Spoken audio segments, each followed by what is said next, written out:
a gente. Vamos começar a falar sobre Campeonato Brasileiro, porque o Peixão tropeçou ontem, perdeu para o Vitória na Vila 1-0 e a gente vai ouvir Juan Pablo Vojvoda. Fala comigo, prof. La decepción es por no haber dejado pasar una buena oportunidad para subir en la tabla con un adversario directo en que estamos luchando por los mismos objetivos, mas esa es la principal decepción. No o torcedor se manifiesta porque es pasional o torcedor. He sido torcedor también y en ese momento no sé si hay mucho raciocinio, sino es expresar lo que hay en ese momento. Eu confío en Guilherme, o torcedor va a continuar apoyando y Guilherme venía haciendo grandes jogos con un esfuerzo. Bueno, hoy erró ese gol porque él estaba en campo. Los jugadores que participan tienen posibilidades de acertar y de errar. Senhores, dos mesmos criadores de só perde o pênalti quem bate, só erra o gol quem está jogando. Diego Garcia, eu não sei porquê, mas eu tenho um grande desejo em começar os nossos debates contigo, porque eu sempre sei que vem coisa boa. Há uns 10 dias atrás, 12, 15 no máximo, estávamos aqui e a gente fechou o Z4. A gente falou, ó, Fortaleza, Vitória, Juventude, Sport, acabou, é isso aí, ninguém mais cai, ninguém mais sobe, acabou o Brasileirão. Só que parece que o Santos abriu uma porta, assim, do caos, né, o famoso passageiro do caos, profeta do apocalipse, e o Santão tá querendo participar. Um amigo meu falou o seguinte, o Santos não briga contra o rebaixamento, o Santos briga a favor do rebaixamento. Tá difícil a vida do peixe, Diegão? Bom dia. Bom dia, meu amigo Fefux, aí que eu conheço, fez o Estadão aí, eu tava no Terra.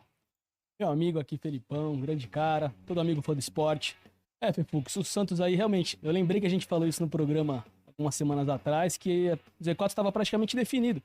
Mas, como você falou, quem faz esforço para cair é o Santos, porque ontem tava, até antes do jogo, era relativamente tranquilo. O Santos precisava ganhar na Vila, contra o Vitória, que o Santos é muito forte na Vila, e ficar numa situação mais cômoda, entendeu? Ele abriria 6 pontos do Vitória, poderia respirar, mas assim, né... Eu acho que é importante a gente falar, o Santos foi muito mal ontem, Brazão muito mal, Lautaro muito mal, Barreal abaixo, Lô Pérez ali, desastroso ali, entendeu? Mas o Santos tem um problema também que é estrutural, não é só dentro de quadra. O Santos, nos últimos anos, é uma série de gestões desastrosas. Agora o... Cara, tá tudo errado dentro do Santos, entendeu? Tipo, é o sócio que não tem vez no estatuto, é o estádio que nunca sai, é o projeto Neymar que é um fiasco, o Neymar não joga, ganha muito, tá tudo errado. Entendeu? Uma folha salarial de 34 milhões, o Santos, como é que pode? É o time, tá top 5 dos times que mais gastou. Jesus.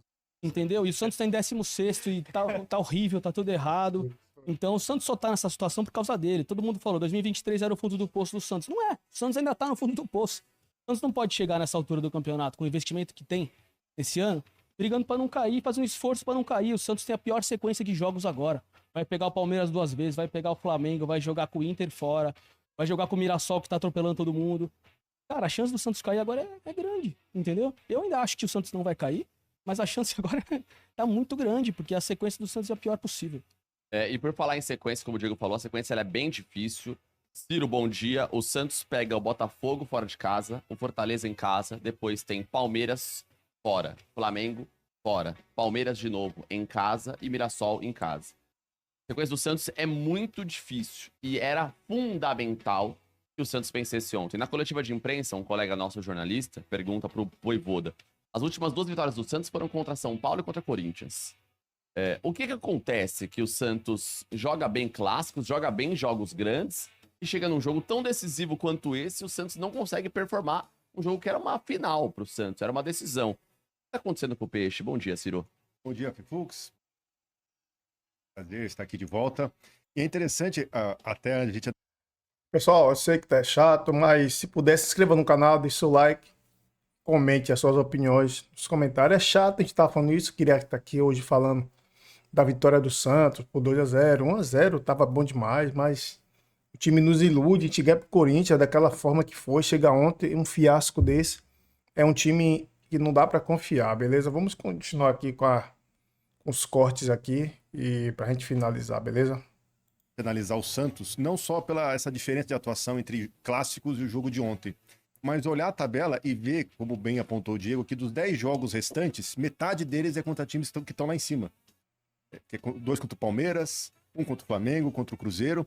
Então, assim, que Santos vai entrar em campo nesses compromissos? É o Santos que atropelou o Corinthians na quarta-feira passada, na Vila Belmiro, ou o Santos que ontem não conseguiu passar pelo Vitória, apesar do favoritismo? Eu acho que existe também, por parte do Santos, uma questão não só de postura, mas acho que agora começa a pesar demais a própria condição na tabela. Se em 2023 o rebaixamento era um espírito assim, poxa, uma hora o Santos vai se livrar, uma hora as coisas vão resolver, uma hora a bola vai entrar, parece que agora tem um peso muito maior. E é interessante a gente ver nessa postura do Santos, nesses jogos que a gente tem pela frente, como que o time vai lidar, qual que vai ser a postura do Santos em campo. A gente viu a torcida criticando, a gente vê que alguns jogadores até tentam fazer alguma coisa diferente, como o Rollraiser, mas parece que não vai, que pesa a confiança. Eu acho que agora vai ser um momento muito complicado para o Santos, e principalmente eu acho que envolve retomar um pouco a postura que teve contra o Corinthians. Claro que o Corinthians também contribuiu muito para essa postura do Santos ser tão positiva na Vila Belmiro. Mas agora tem que encarar muito como decisões esses jogos. Principalmente tem que começar a fazer uma meta de pontos. Hoje o Santos está com 31. Até antes de começar o programa, a gente falava aqui que talvez esse ano 45 pontos não seja a margem de segurança, seja uma margem até menor. Então o Santos vai ter que começar a fazer calculadora mesmo. De novo isso. De novo. E conseguir importar para esses outros jogos a postura que teve contra o São Paulo e contra o Corinthians. E por falar em calculadora, Ciro, eu vou passar pro Felipe também, porque eu quero saber a opinião dele. Nossa produção separou uma arte aí, ó. O Santos após 28 jogos do Brasileirão 23 e Brasileirão 25. Então, o mesmo recorte do Santos no ano que foi rebaixado 2023 e neste ano. O Santos em 2023 tinha 30 pontos na 20ª, ao final, né, dos 28 jogos. Nesse ano tem um ponto a mais. Opa! Né? Respirou. Então, ok, melhorou. Agora vai. Em 2023, o Santos ocupava a 18ª posição. Hoje é o 16º. Em 2023, o Santos tinha 8 vitórias, 6 empates e 14 derrotas. Hoje ele tem um empate a mais apenas e uma derrota a menos. 8 vitórias, 7 empates, 13 derrotas. O aproveitamento era ligeiramente inferior em 2023, 35,7 contra 36,9 deste ano. O Santos marcou mais gols em 2023 do que marcou agora, 31 contra 28. E sofreu, entretanto, mais gols também. Tinha sofrido, né, em 2023, 52 contra 40 gols. Quase que eu falei apenas, né? Mas ainda é bastante gol. É bastante. Apenas se comparado aos 52 de 2023, né? Em 2023, o Santos foi rebaixado, vive o pior momento da sua história naquele 3-1 contra o Fortaleza na Vila Belmiro. Felipe Silva, agora eu te pergunto. O torcedor olha pra tabela e fala, pô, a galera embaixo tá pior, o Santos tá mal, mas tem gente pior. Só que agora não tem mais tanta gente pior assim. No que o torcedor do Santos pode se apegar pra confiar de que o time não vai cair, cara? Eu acho que tem gente pior sim. Tem? Eu acho que os 4 que estão lá, apesar do Vitória ter vencido ontem, eu acho que são piores que o Santos. Acho times mais limitados que o Santos. Mas o cenário é desesperador novamente. Mais um ano que 2023 o Santos cai, aí sobe em 2024, 2025, de novo tá brigando pra não cair. Em 16º colocado. Ontem você vê uma postura que novamente o Vojvoda ele erra no time. E tudo bem criticar. O Vojvoda ele foi bem contra o Corinthians, mas não dá pra você meter 3-1 no Corinthians, foi 3-1, e depois você tomar 1-0 na Vila pro Vitória, um concorrente direto, e aí você vê como no final da partida parecia que o Santos estava vencendo. Sendo que o Santos não estava vencendo, o Vitória estava pressionando. E também um destaque, assim, que eu quero fazer sobre o Brazão. O Brazão, ele é um dos melhores goleiros do Brasil, mas ele não pode toda hora se arriscar como ele se arrisca, cara. Ou ele racha a cabeça, ou ele fica com um galo na cabeça, ou ele ontem faz um pênalti nada a ver, e foi pênalti. Ouvi o Neymar reclamando, tudo mais, externando nas redes sociais, mas foi pênalti, porque ele se arrisca muito, então ele tem que ter um certo aviso, um cuidado, porque ele se arrisca demais. E aí ontem, essa muita coragem que ele tem, gerou um pênalti pro Vitória, que acabou vencendo. E é curioso ver o Vitória dando uma arrancada muito positiva nesse brasileiro. É o Jair Ventura, né? Ganhou do Bahia na rodada anterior. Enquanto o Ciro fala, Ciro, você vai continuar, mas temos na tela protesto do torcedor do Santos, aquele clássico grito, né, do vergonha, vergonha, time sem vergonha ontem na saída dos jogadores após O torcedor do Santos já tá assim faz tempo. a derrota. Vai fazer 2 anos já. O praticamente, torcedor do Santos não aguenta mais. É a terceira temporada, né, 2023, 2024, 2025. Parece que uma página que não virou. É isso. Até como o Diego falou no começo do programa sobre o fundo do poço, o Santos continua e não virou essa página. E agora a gente já começa aquela etapa do brasileiro, aquela reta final dos 10 últimos jogos, em que a gente consegue ver sempre os times lá de baixo conseguirem alguma melhora, seja por alguma alteração no elenco, mudança de treinador, e a gente vê o próprio Vitória, que talvez a gente via cotado praticamente assegurado nos 4 últimos, agora já empatou com o Santos, ganhou um Bavi, ganhou do Santos na Vila, já vive um novo momento. São 3 vitórias nos últimos 4 jogos. E o Vitória tem 3 jogos em casa nos próximos 4. Pega o Corinthians agora. Tem uma sequência ali muito mais favorável que o Santos. Se o Vitória embala ganha esses 3 jogos em casa. Eu acho E aí, só pra corroborar com o que o Felipe tava falando agora há pouco sobre o Neymar, que ele reclamou da arbitragem, né? E sem razão, nossa produção separou, né? Vamos trazer essa reclamação do Neymar, porque o Neymar fez um. Eu lembrei daquele meme, vou xingar muito no Twitter. Lembra da menina no show de pop lá?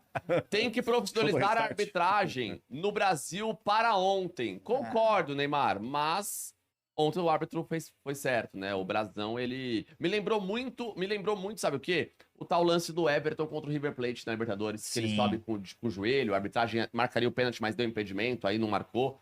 Mas foi o que você falou, o Brasão, ele é muito arrojado, né? Ele, assim, ele é muito...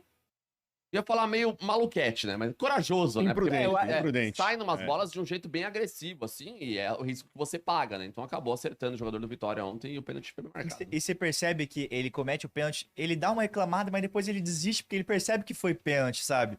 É o excesso de coragem que faz ele cometer esse tipo de atitude, sabe? A bola vem pra área. E... Ele só pula nas costas do... Acho que é Janderson, não sei se foi o Janderson do Vitória. Ele só pula. Ó. Vai com... Ai, Gabriel Brazão. Pô, aquela vez que ele levou com Gal, saiu com Gal na cabeça também. O Atlético Mineiro, sim. Sai com corte, enfim. Assim, e o Guilherme ontem também... A gente vai falar desse lance, eu acho que a produção separou. Cara, ele comeu meio tufo de grama, assim, na hora que ele vai dar um peixinho na reta. O torcedor santista acho que não ficou nem bravo, só ficou decepcionado no final do jogo, tem uma oportunidade tão clara, ele vai dar um peixinho dentro da área e come meio tufo de grama. Aí, ó, você pediu o lance, ó. A produção sai boa demais. Ó, com o Guilherme veio, o Guilherme... Mergulho. E o Neymar ali, com a jaqueta do Batman ali, ficou desesperado. Em meio a esse caos completo, esse, sem querer parafrasear o título da série, né, do Neymar, o caos perfeito, dá pra tirar pontos positivos individuais? Alguém se destacou pro lado do Santos no jogo ontem? Eu queria só chamar um pouquinho disso que o Neymar falou, que é difícil eu, pelo menos, concordar com o Neymar ultimamente. Mas apesar do árbitro ter acertado ontem, ele tá certo, né? Sim, porque claro. A arbitragem no Brasil, a gente sempre fala, é uma vergonha, os árbitros não são profissionais no sentido que muitos árbitros não vivem da arbitragem, eles têm que viver de bicos, viver de outros trabalhos, porque o árbitro não tem uma relação, um vínculo empregatício com a CBF, por exemplo, não tem cursos. A CBF, a gente tinha o Edinaldo aí ganhando 1 milhão por mês e dando 200 mil reais para os presidentes de federação, aumentando o salário de todos, e o árbitro aí, um árbitro FIFA, ganha 7 mil por jogo. Lógico, num país com um salário mínimo de 1.500, grande coisa. Mas diante de um cenário onde os jogadores ganham milhões, 300 mil, 400 mil, 500 mil, os árbitros ali, eles acabam sendo punidos pelos erros porque eles não são preparados o suficiente para arbitrar jogos tão grandes como eles fazem. Eles não são bons, entendeu? Eles são ruins. Entendeu? Então tem que profissionalizar, porque até o CNM ele queria fazer curso, queria fazer um centro de treinamento para arbitragem na CBF em 2022. O Edinaldo cortou por corte de gasto enquanto estava lá vivendo a farra na CBF, distribuindo salários para os presidentes de federação. E a arbitragem tá essa vergonha que a gente sempre fala. Ano passado a gente teve 110 árbitros afastados por erros em campeonatos organizados pela CBF. Entendeu? Então, apesar de eu sempre discordar com as coisas que o Neymar tem feito, ele tá certo. Não foi o caso de ontem, o árbitro não errou, mas toda hora é algum erro de arbitragem aí que tem que toda hora a gente ficar falando disso. Mas ontem ele errou no começo. Errou no começo. No lance que ele reclama. Voltando na pergunta que eu fiz anteriormente, Felipe Silva, dá pra pensar, dá pra destacar alguém que tenha feito um trabalho positivo em campo contra o Santos? Putz, que complicado, né? Eu acho que dois caras estavam vindo bem de uma sequência boa, que era o Luan Pérez e o Barreal. Ontem me decepcionaram, na verdade. O Barreal, que contra o Corinthians meteu um golaço, cortou pra esquerda, acertou o ângulo. Ontem tava uma pontaria ruim. Todo o ataque do Santos tava com uma pontaria ruim. Eu acho que se a gente pode destacar alguém, talvez seria o Zé Rafael, com um cara mais constante.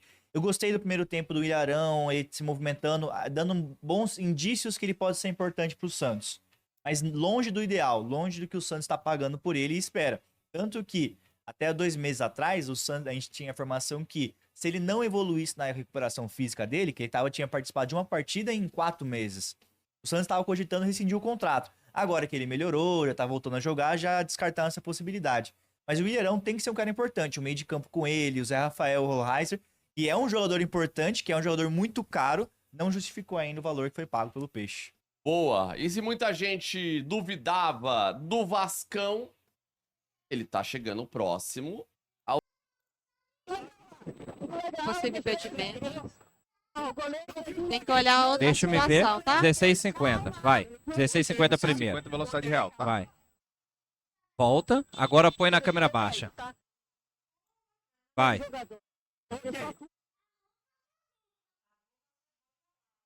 Deixa eu ver primeiro a ação do defensor. O branco joga a bola. Isso. Pode deixar. Vai. Joga a bola. E depois o jogador, o goleiro, ele pula por cima do atacante mesmo, tá? Mas esse jogador defensor já tinha jogado a bola, ó. O branco jogou e depois o vermelho não tinha mais a possibilidade de disputar a bola, tá ok? Concordo. Concorda? Concorda, Fred? Ok, estamos ouvindo, estamos checando, tá, Clay?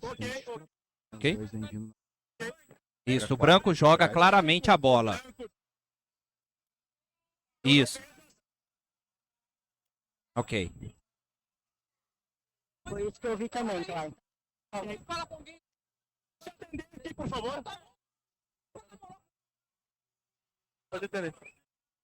Agora só me vê na câmera 16,50 para me ver a lateralidade da jogada, vai. Vai, Gente falando. antes. Vai. Abre lá agora para me ver de onde essa bola vem, para me ver a distância da bola. Voltar aqui, Bilão, tá? Abre na 16,50. 16,50. Ah, 16,50. Não tô escutando antes. Pode falar mais alto. Pode falar, pode soltar. O jogador tá em posição legal, tá? A gente tem que verificar se Olha, esse joga. goleiro tinha condições de jogar essa bola. Ok. Mas pra mim, o goleiro ele não tinha essa condições de jogar a bola. Olha. Ele tá longe, tá vendo? Ele O tá defensor longe. joga e depois ele Perfeito. atropela o atacante, ok? Perfeito. Impacta nele, na ação dele, tá? Ô, Clay. Clay, Emerson falando. Emerson que tá falando. Eu vou te sugerir uma revisão, porque o goleiro não tinha a possibilidade de disputar a bola e o defensor joga e em seguida ele atropela o atacante, tá ok?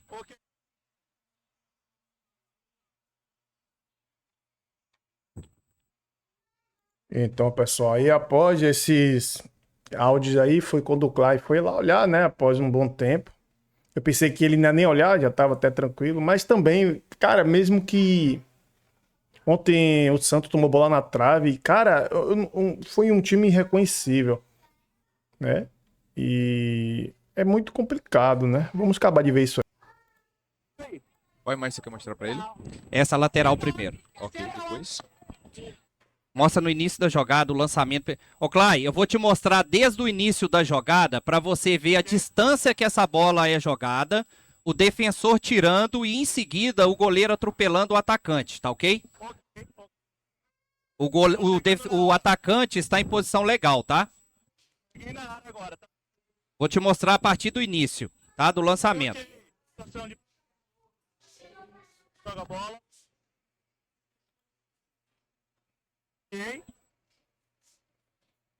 Qual câmera você quer mostrar em seguida?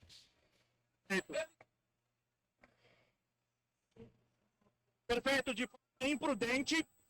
A bola estava ainda em jogo.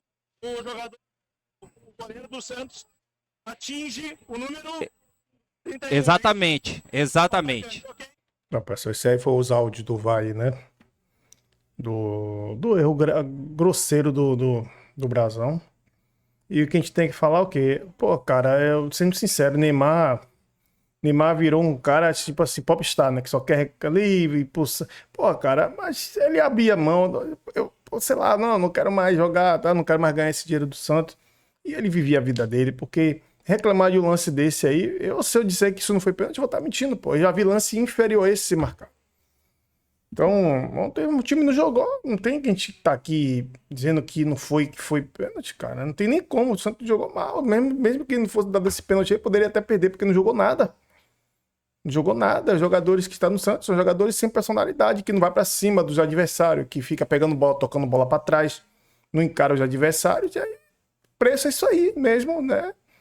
E a campanha é pior até, né, que o ano de 2000 2023, né? Incrível que pareça. O time ser rebaixado um ano seguido, aí vai ficar difícil, cara. E o Marcelo Teixeira rebaixar as sereias e agora rebaixar o profissional, é difícil. Pessoal, parando por aqui. Obrigado aí pela companhia de vocês que chegou até aqui, mas é desanimador ver esse tipo de situação relacionada ao Santos aí.